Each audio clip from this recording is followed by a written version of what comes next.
ladies and gentlemen. Welcome back to another Gooner gathering. We are back with some more impromptu news from the Arsenal.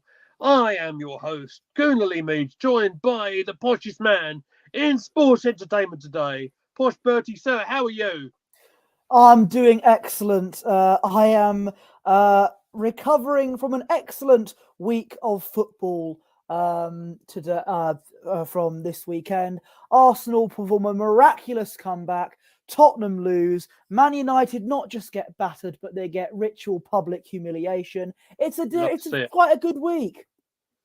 It's been good, isn't it? It's been interesting. I've had a lovely day off work today. I'm off for the week, so hopefully we can keep the content flowing on the channel.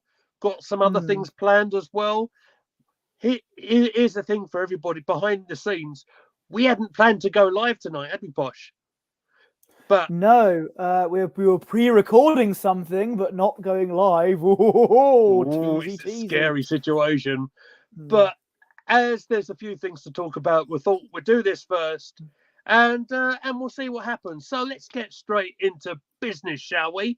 Do you know what I think the best place to start is from the kickoff from Bournemouth against Arsenal on Saturday? The bad stuff. Well, I thought we'd get this out the way. Yeah. Right?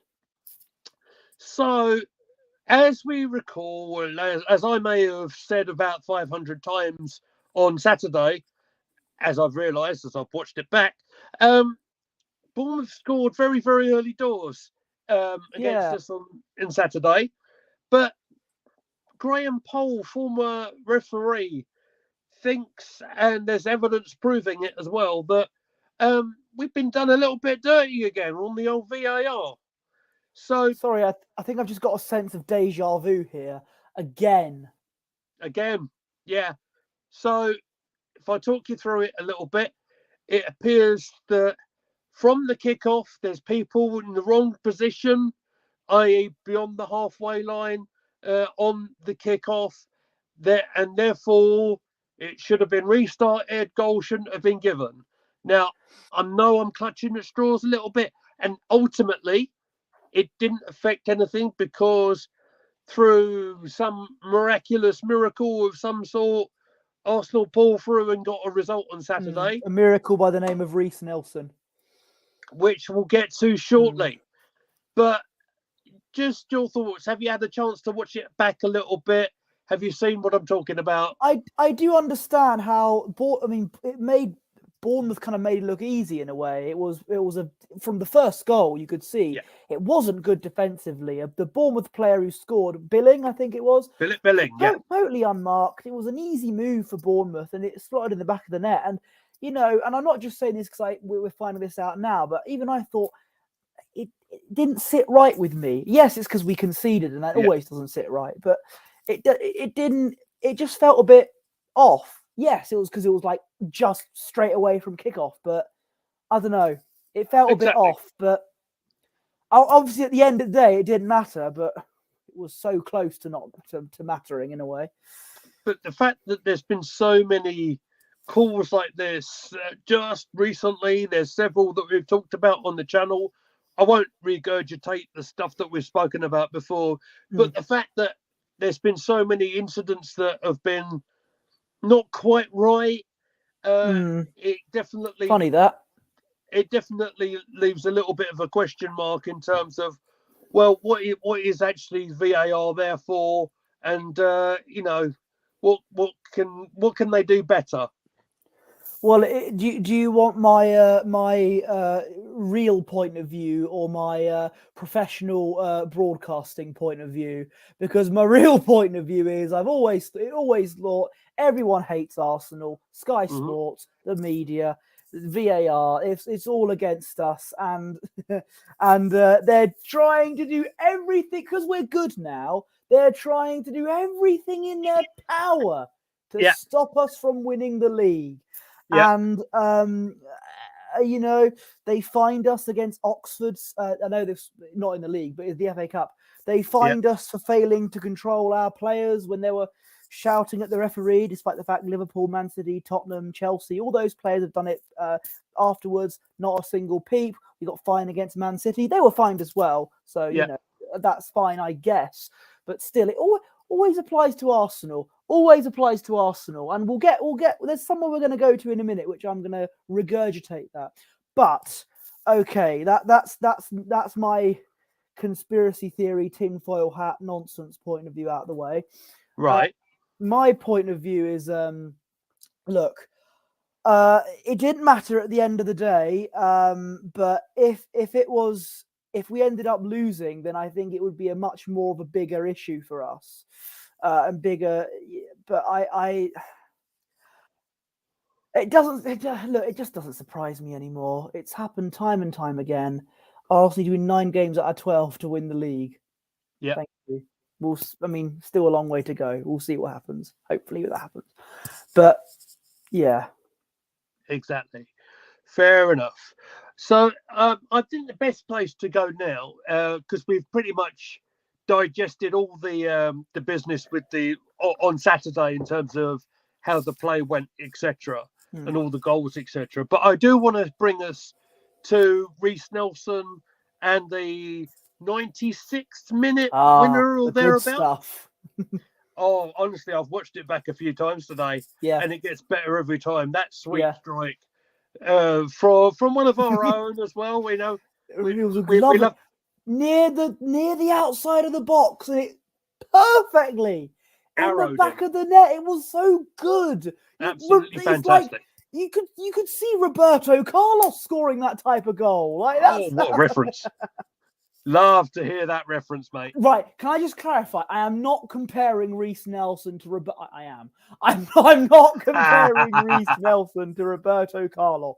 Do not get your knickers in a twist, okay? I'm not going that far. I'll only go that far when we win the league, and I compare Eddie Nketiah to Ian Wright. Wow! No, only if we win the league. Yeah, when we win the league. When we win the league, sorry. That's all right. No worries. So I'll bring you back. So let me talk to you about human emotions. And actually, Ian Wright's a great example of this, because Wrighty was the very reason I fell in love with Arsenal Football Club, and how he brought the drama to it. He brought the celebrations to every single. It didn't matter. It literally didn't matter who it was against. It could have been against Manchester United. It could have been against Southampton. It could have been against Yeovil Town. Exactly. Exactly. It could have been against anyone. He would celebrate. Exactly, and he was the best at it. I'm really struggling to understand the culture of these days, right? Where the referee who was in charge of Saturday's game, apparently, according to football.london, has reported Arsenal for, I guess, over celebrating the goal and the last minute. I'm struggling to understand it. Can you make sense of it? First of all, we got a comment here saying from Craig again saying, if Man City's last game for the international break is postponed because of the FA Cup, so we could go 8 points clear. Yes, and Man City will have a game in hand, of course, if that happens. So, and that depends on what happens there. They'll go welcome back to 5. into Craig. But at the same time, a lot can change. We could end up drawing points. Hopefully, that won't happen. It's still a long way to go in the season. About is our next game. It's what I've always said to you consistently, is I'm more worried about our next fixture. So I'm talking about literally our next fixtures in the Europa League. So I'll be totally focused on that. I won't allow myself to get over carried away. No. I get what you're saying, though. Absolutely, I get your point. So yeah, we'll on the celebration police out in force again. Yeah. Lee, you need to get with the times. You're not allowed to celebrate in football anymore. It's bad. Right. They did an absolutely criminal act when Reece Nelson scored a goal that could potentially be the goal that wins us the title. They celebrated, and that's bad. And you know what? You can't celebrate in football anymore. And that in my opinion, we got to stop celebrating when we score. We got to stop Right. celebrating when we go many points at the top of the league. In fact, I'd go as far to say when we win the league, we can't have a trophy parade and everything. We can't No. lift the trophy. When we win the league, it's just going to be like, oh wow, we won. Okay, that's fine. That's what we got to do. That's what we have to do. You You'll can't have lift to the remind trophy. me You of can't this. do anything. That's what it is. So what we'll do, our very next chat along, I don't know when it's going to be just yet, but you'll have to remind me not to celebrate a goal. No, you're not Right. allowed. It's not right. It absolutely Otherwise, infuriates me, sir. for me, the power goes off in your house. Right? Can we just right? Oh, for God's sake! I'm sick and tired of this. I'm sick and how? By the way, first of all, Craig says, "Watch Willian score against us." I'm going for Arsenal to beat Fulham 3-1. Okay. Thank you for that. As long as if Willian scores but we win, I'll take that. That's fine. But Yeah. as long as they don't celebrate, when they're not allowed to happen anymore. I hate what is happening. And speaking of Fulham, that's what it started against. Please don't go off. Please don't turn the power off. Richard Keys was saying, why are Arsenal celebrating against Fulham? Why are we? So we're not allowed to celebrate when we win. We win, are we allowed to go? Oh, we won. That okay, right, Yay. all right then, yeah. Like, what is right? I just don't get it. Can you imagine, right, when England won the World Cup final in 1966? Obviously, I remember it. I was there live. Yeah, I was there too. Your teenage years, wasn't it? I'm kidding. At my prime. When England, do you remember the whole "they think it's all over, it is now" thing? Jeff Hurst, and they lift the cup. Can you imagine that? Can you imagine if the equivalent of Richard Keys would have gone, they're celebrating. It's not a very nice thing to do. It's a terrible thing of celebrating winning the World Cup. Some people on the pitch, they're celebrating already. That's not on. Exactly. It certainly is over for the sport. No, forget it. It's all over. No. I don't know what they want us to do.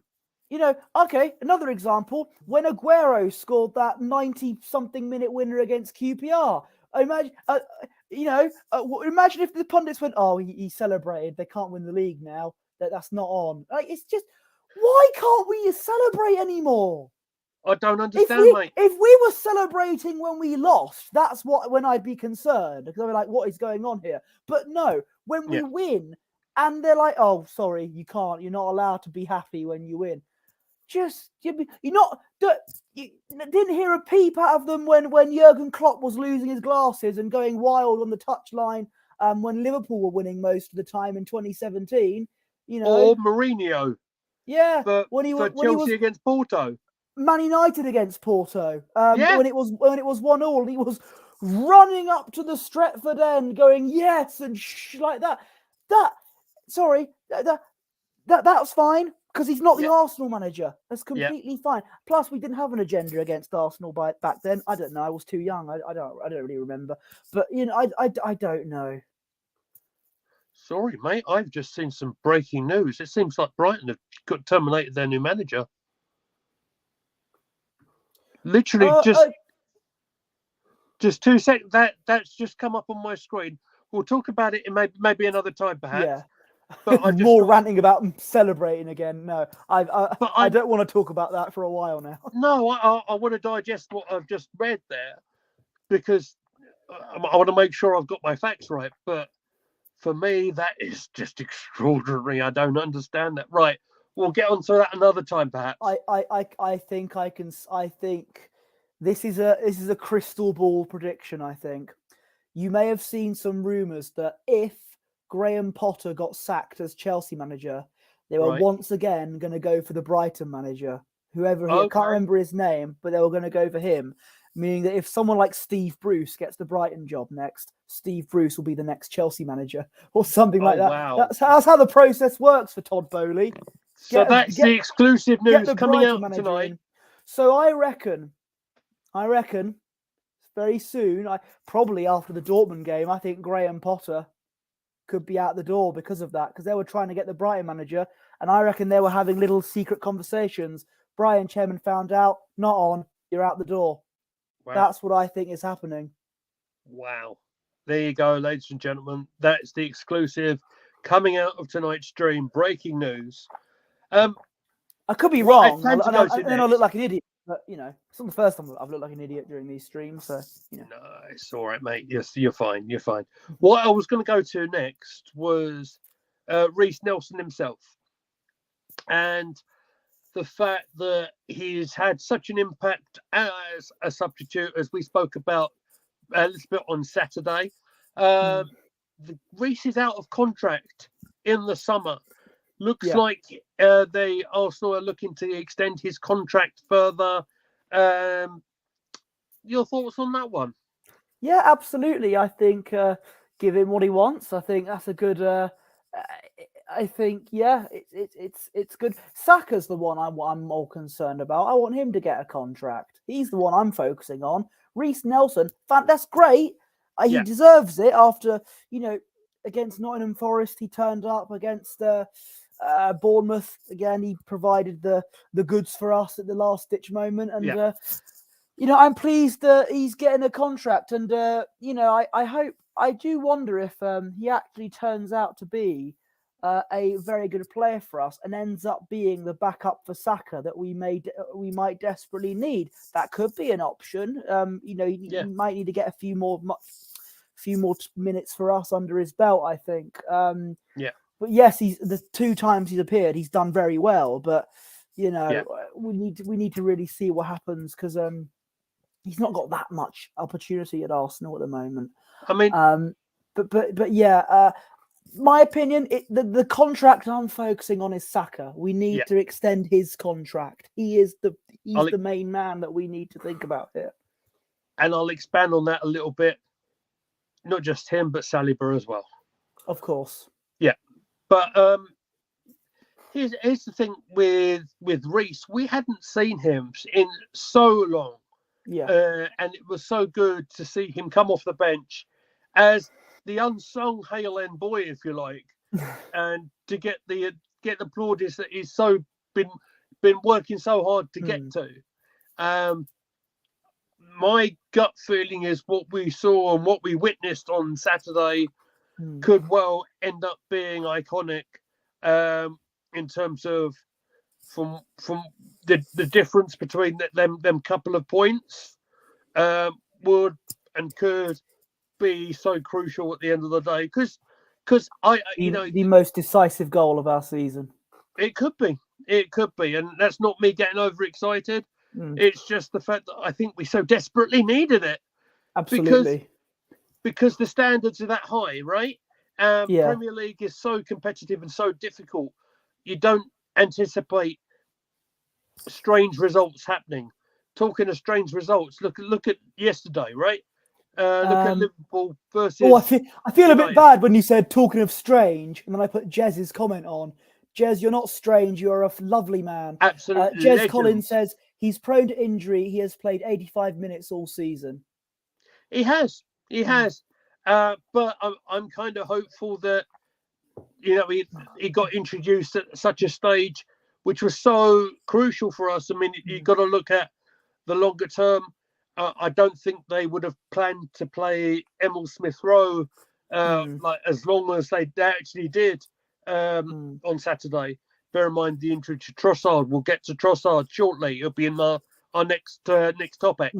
But the fact that ESR got that solid, I guess, 50, 60 minutes, I think, thereabouts, so crucial for him to get Nelson back and play in that last period of the game where he made such an impact.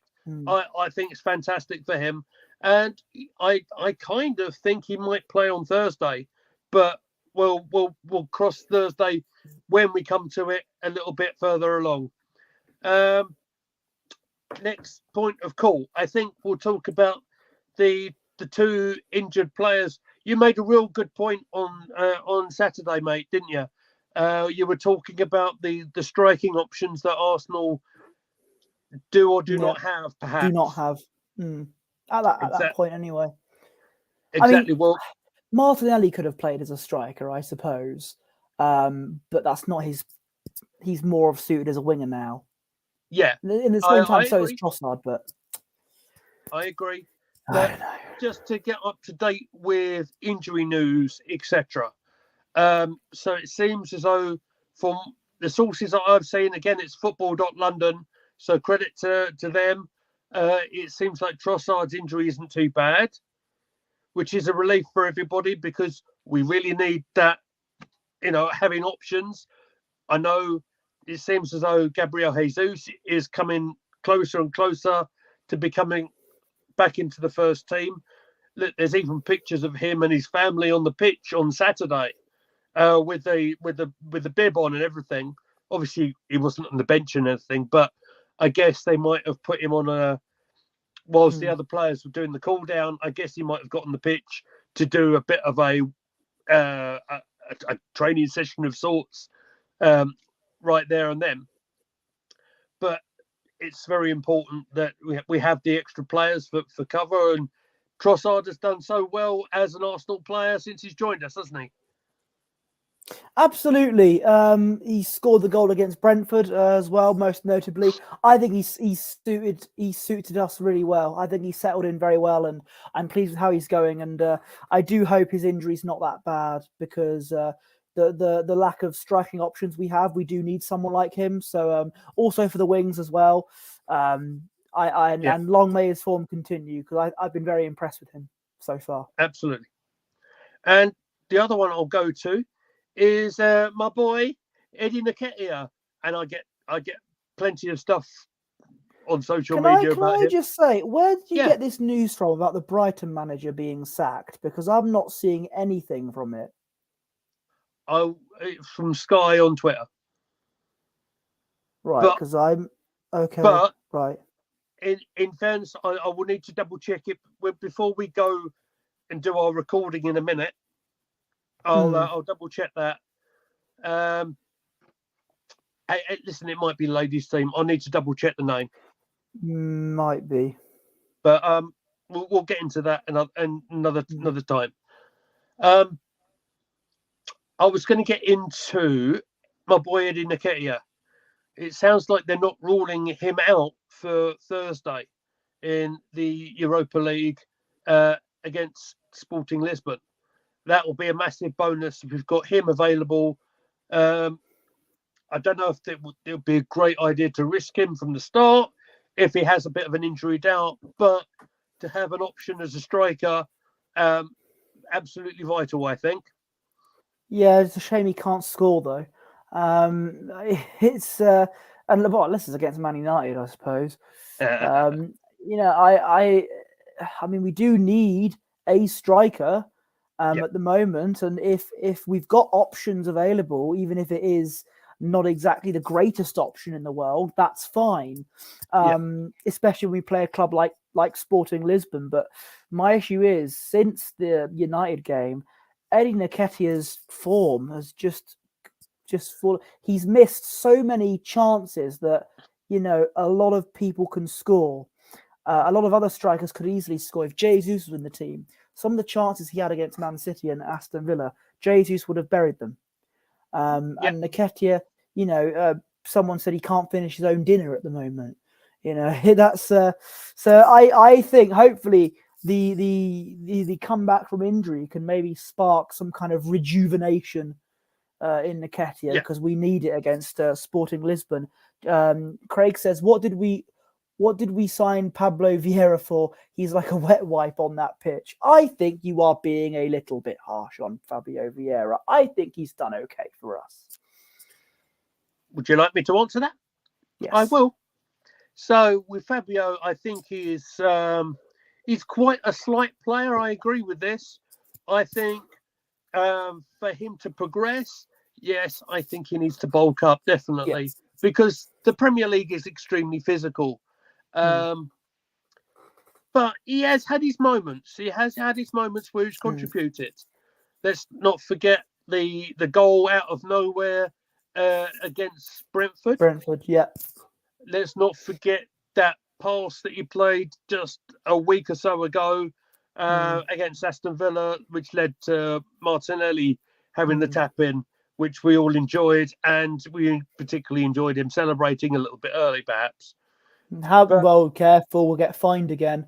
But Don't. yeah, I think also, I know this, obviously we lost this game, but when we covered the Man United the game at Old Trafford and Fabio Vieira came on and I watched it, I commented, wow, he's giving us a lot of energy on that pitch that we desperately need. And I had a lot of hopes for him after that. So he's I think done, the jury's still out on him, definitely. Yeah, absolutely. Yeah, he's only had not even one season for us. Exactly. And he's not a first choice player. So it's not. I do think he's probably going to have a successive start. I think he'll probably play on Thursday. But probably. But we'll cross that bridge on Thursday when we get to it. So yeah, I think that's probably just about where I want to go. I don't think I have too much more to add. Obviously, the Arsenal ladies got a massive victory on Sunday in the League Cup against the Chelsea side. Came back from a absolutely terrible start after 2 minutes when Sam Kerr scored the opening goal. But what I think I want to do, I'm gonna put a pin on it because I think I want to let the guys that were actually at the game at Crystal Palace on Sunday talk about that, because they are far more qualified than I am. So hopefully at some stage this week, Matt and Sam will be here and talking about their experiences in that match there and then. So what I will do is ask Posh to give your social media, Twitter page and etc. out, and then we'll call this a quits, and then we'll get into the recording. Well, first of all, can I just say I'm very pleased about the Arsenal ladies winning. I thought I watched some of the game. Fantastic. I thought Blackstenius was superb. Kim Little's penalty, fantastic. Absolutely we played cool. very Never well. in question with that. Kim Little's so good on penalties. She's such an influential player in that side. She's amazing. Ice cool or stone cold. Too cold. Oh, you said ice cool. I brought up Too Cold Scorpio for some reason. Why? No, I don't think I quite said that. But anyway, where can they find you on Twitter, mate? You can follow me. Where is the banner? You can follow me on Twitter at Posh Bertie and Instagram at Bertie Wanless. And you can find me at Goonerly Meads. You can find us here at Gooner Gathering on Twitter. You can find us also on TikTok. Currently, I'm at Lee Meadows 501, but you might find us under the branding at some stage very soon. We will be back. We're going to do something in the studio in a minute, and hopefully that will go out later on this evening. Keep your eyes peeled on that. Something a little bit different, but if you know us, you know what other sports we might like, and you might know who that is who's just walked past or as a quick run-in. So, listen, I hope you enjoy it, because it's something we've been wanting to do for a little while, but we've given a little teaser out. Until we release that video, we shall see you later on. Thank you for watching. Don't forget to hit like, share, and subscribe, and we'll be back with you soon. Bye.